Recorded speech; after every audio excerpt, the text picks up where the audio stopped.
Bonjour à tous et bienvenue dans ma chaîne. Je vous partage aujourd'hui la recette d'un savon coloré naturellement en rouge grâce à la racine de rhubarbe de l'Himalaya. Cette plante tinctoriale, en fonction du pH dans lequel elle se retrouve, donne des nuances allant du jaune vif au rose intense, voire carrément du rouge. Ce savon, en plus de sa jolie couleur rouge, est extrêmement doux pour la peau et vous allez voir en fin de vidéo, sa mousse est juste un régal. J'espère que ma vidéo va vous plaire. Si c'est le cas, merci de liker et de partager. Et n'oubliez pas de vous abonner à ma chaîne si ce n'est pas déjà fait. Avant de faire le savon, je vais réaliser un macérat huileux de poudre de racine de rhubarbe de l'Himalaya. Pour exprimer tout son potentiel colorant, j'ai choisi d'utiliser ici une huile de grignon d'olive qu'on appelle aussi huile d'olive pomace, plus claire que l'huile d'olive classique. Voilà, j'ai fait venir cette huile d'Espagne, mais vous pouvez en trouver facilement sur le net. Voilà, dans mon huile, j'ai ajouté 5% de poudre de rhubarbe de l'Himalaya. C'est le pourcentage idéal pour ce type de macérat. Si vous en mettez moins, votre savon, et en fonction du pourcentage de macérat qu'il va comporter, aura une couleur moins soutenue. Dans l'idéal, la macération devrait durer entre 4 et 6 semaines, mais comme je voulais un macérat rapide, j'ai préféré le faire à chaud, au bain-marie. J'ai donc laissé macérer le pot fermé dans ce bain-marie chaud pendant 4 heures sur feu doux en surveillant constamment le niveau d'eau. Voilà, j'ai laissé ensuite le pot reposer dans un coin tiède pendant une semaine avant de faire le savon. Pour réaliser le savon, j'ai choisi une formule plutôt basique où l'huile d'olive infusée à la rhubarbe prend la plus grande part afin d'obtenir un savon bien rouge. Je vais donc peser 30% d'huile de coco et 20% de beurre de karité que je vais fondre au bain-marie doux. Retrouvez la recette comme d'habitude en détail avec les quantités dans l'article du blog. Je vous mets le lien en barre de description juste en dessous de cette vidéo. Entre-temps, je vais préparer ma solution alcaline. J'ai concentré ici la soude caustique à 40% pour réduire un maximum le pourcentage d'eau. Je vais ajouter doucement la soude caustique dans l'eau déminéralisée tout en mélangeant jusqu'à dissolution complète. Et je réserve de côté jusqu'à ce que la température retombe.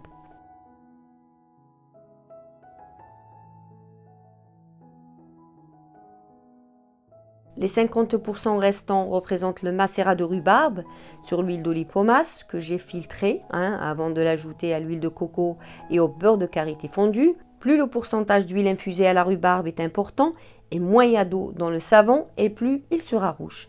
La phase de gel joue aussi un rôle très important sur la couleur finale. Si le savon gèle complètement, la couleur sera moins soutenue. Si par contre le savon ne gèle pas, la couleur sera plus vibrante. J'ai fait plein de tests pour en arriver à ces conclusions. Après, cela dépend fortement de la concentration du macérat de rhubarbe dans le savon. Voilà, je verse maintenant tout doucement la solution alcaline dans les huiles et vous allez voir la magie opérer. C'est juste incroyable comment le pH alcalin du savon arrive à transformer cette plante tinctoriale jaune en quelque chose d'extraordinaire. La couleur de la pâte prend de suite un magnifique ton rose-rouge profond. Dans le pH basique, le macérat de rhubarbe plutôt jaune vif va très vite virer à cette superbe couleur. Cette plante tinctoriale est très sensible au pH, comme c'est le cas d'ailleurs de toutes les plantes tinctoriales. Par contre, si certaines plantes révèlent une belle couleur dans le milieu basique, d'autres ne le seront pas, comme par exemple la betterave qui donne plutôt du marron, voire du gris. Les racines de rhubarbe, il en existe plusieurs variétés, mais celle qui est susceptible de donner cette belle couleur rouge bien soutenue au savon, c'est bien la rhubarbe de l'Himalaya. Je n'ai pas testé les autres variétés, donc vous pouvez très bien faire vos propres expériences et venir me donner vos retours en commentaire.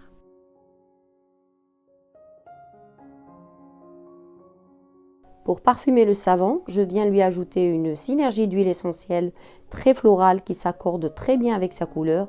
Cette synergie est composée d'huile essentielle de géranium d'Égypte, de bois de haut et de bois de rose. Pour éviter la phase de gel, je vais couler le savon dans des moules individuels. J'ai vu sur certains groupes de savonniers, certaines personnes favoriser la phase de gel pour justement accentuer la couleur rouge du savon.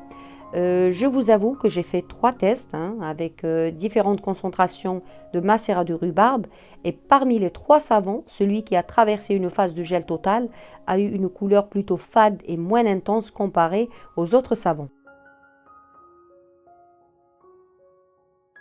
J'ai filmé enfin la surface des moules pour leur éviter la cendre de soude avant de les mettre dans un endroit frais pendant 24 heures. Comme vous pouvez le voir, après 24 heures de repos, le savon prend une couleur plutôt rose framboise, un chouïa moins soutenue que ce qu'elle était au moment de la mise en moule. Ce qui est fascinant avec la poudre de rhubarbe, c'est qu'après quelques minutes du démoulage, la couleur des savons va nettement s'intensifier. J'ai remarqué aussi que la couleur prenait un ton plus rosé quand le savon est exposé au soleil et tirait plus vers le rouge brique quand il est mis à l'ambre. Voilà, je n'ai pas fini de découvrir toutes les facettes de cette plante dans le savon et je compte bien l'expérimenter davantage. Je profite de cette vidéo pour vous faire une petite annonce.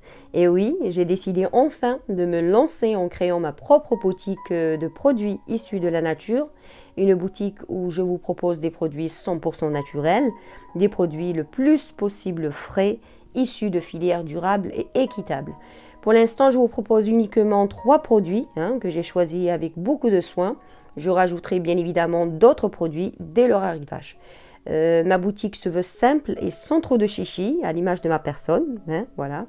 Une boutique où je pourrais vous proposer des produits nobles, des produits rares et issus le plus possible de l'artisanat éthique et durable. En ce moment, retrouvez dans ma boutique 2 plantes tinctoriales, la poudre de rhubarbe de l'Himalaya et la poudre d'indigo bleu.